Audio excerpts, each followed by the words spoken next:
In the summer of 1997, NASA's Pathfinder spacecraft landed on the surface of Mars and began transmitting incredible, iconic images back to Earth. But several days in, something went terribly wrong. The transmissions stopped. Pathfinder was, in effect, procrastinating, keeping itself fully occupied, but failing to do its most important work. What was going on? There was a bug, it turned out, in its scheduler. Every operating system has something called the scheduler that tells the CPU how long to work on each task before switching, and what to switch to. Done right, computers move so fluidly between their various responsibilities, they give the illusion of doing everything simultaneously. But we all know what happens when things go wrong. This should give us, if nothing else, some measure of consolation. Even computers get overwhelmed sometimes. Maybe learning about the computer science of scheduling can give us some ideas about our own human struggles with time. One of the first insights is that all the time you spend prioritizing your work is time you aren't spending doing it. For instance, let's say when you check your inbox, you scan all the messages, choosing which is the most important. Once you've dealt with that one, you repeat. Seems sensible, but there's a problem here. This is what's known as a quadratic time algorithm. With an inbox that's twice as full, these passes will take twice as long, and you'll need to do twice as many of them. This means 4 times the work. The programmers of the operating system Linux encountered a similar problem in 2003.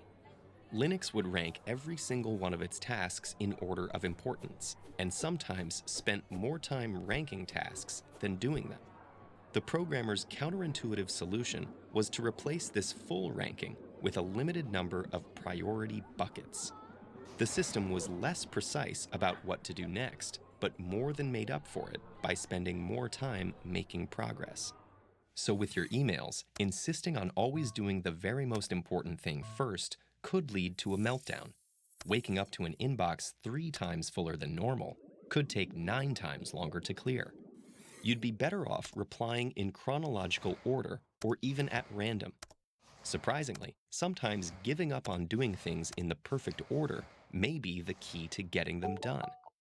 Another insight that emerges from computer scheduling has to do with one of the most prevalent features of modern life: interruptions. When a computer goes from one task to another, it has to do what's called a context switch, bookmarking its place in one task, moving old data out of its memory, and new data in. Each of these actions comes at a cost.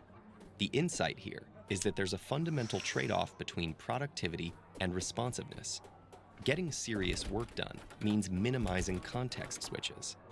But being responsive means reacting anytime something comes up. These two principles are fundamentally in tension. Recognizing this tension allows us to decide where we want to strike that balance. The obvious solution is to minimize interruptions. The less obvious one is to group them. If no notification or email requires a response more urgently than once an hour, say, then that's exactly how often you should check them. No more. In computer science, this idea goes by the name of interrupt coalescing.